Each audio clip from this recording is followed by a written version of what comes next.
of all, we start our curriculum map by going through each standard for what we're teaching in class. We incorporate that into our lesson plan every day.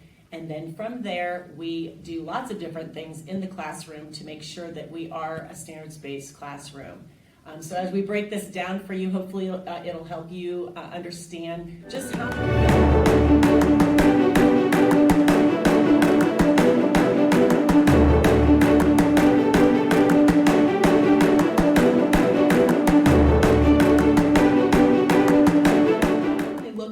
where the students came from, but where they're going as well. And we use those learning objectives and those standards to kind of pinpoint exactly what is going to empower those students to meet those goals. And not only should we know the standards, but we also strive to have our students understand the standards as well. And we do that through the use of goal setting sheets, where they will reflect after each standard is taught at the end before their assessment.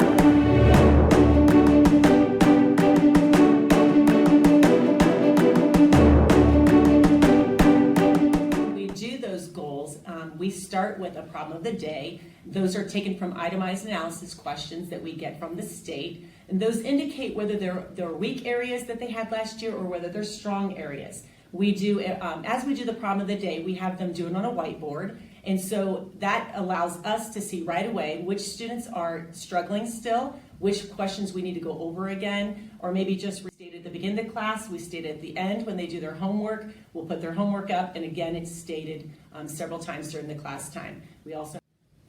We are very much data driven. We like to go through the last year's scores, and at the beginning of each year we take the time to go through each of our students, each individual student's scores from the year before, to just see where are they at and what needs they have. And of course, that data is divided up into different categories so we can see the strengths and weaknesses according to the standards that they're going to come in knowing and where we're going. So we like to write down each of their scores. I keep it in the grade book right beside their name so it's ongoing so that I can tell this student's having trouble, this student's on an IEP, this student has a 504, and we really do go through and read each and every one of those to make sure that we are leading that student individually where they need to go.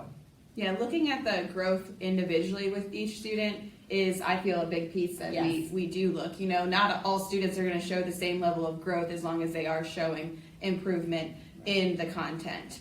Going off of that, another thing that we do is not only do we look at the scores to kind of design our approach to the different standards, but we also will create our student groupings based off of it, whether we do a high-low partnership or high, medium, low, you know, looking at our blended learning groups, things like that.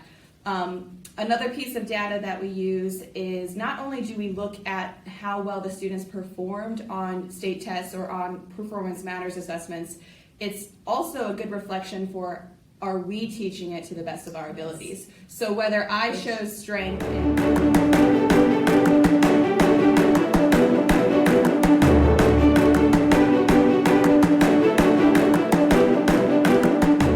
Performance Matters has been a very beneficial tool that I feel that we've used in our classrooms. The data that it provides is unmatched by a lot of things that we have seen. You know, we use the Performance Matters questions to look at areas of strength, areas of weakness. We also look at how students are doing. Are they able to retain what they're learning? Because that is the goal, not for them to just take the test and, you know, forget about the material.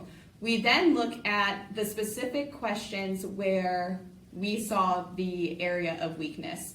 And we actually take those questions and we're going to implement them as problem of the days to begin our classrooms each day. And we do our best to indicate what the level was on this question, whether we're looking at depth of knowledge, or we will actually color code these to show the students this was an area of weakness that we had. Let's try to see, you know, if we can do better. Because sometimes just revisiting it and spiraling back to something that they previously learned, the students are now ready to comprehend it and apply their knowledge as well.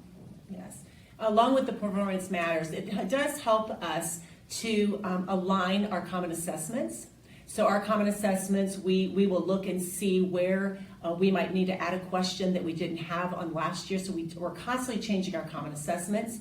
The depth of knowledge level 2, 3, those are all getting more difficult, more processing, which is very difficult for 7th grade. As you notice, these are color-coded, so it's letting us know that if it was green, they did okay on that question last year, but maybe if it was red, they're knowing that this was a very tough question. How are they doing in comparison to what maybe other students did? To ask the students, what are you thinking through on this problem? Or, was it just the wording of it? Is this a processing, issue? So getting their feedback and using data from them is equally as powerful as just looking at numbers. Right, and we use the Performance Matters assessments to direct our instruction each day. We like to review those questions. We like to see what the students are doing. It helps us also to expose them to questions that are going to be very similar to the high stakes test at the end of the year. I think that the more that we spiral our information for the students, the more they feel comfortable. It decreases their stress level in May, and I think that by the end of the test, they actually say that was easy, and they don't even feel the stress. And I really do feel that these quick checks give us a little bit of a step back and say, where do we need to reteach? What do you think, Madison? I agree with that. Where we need to reteach.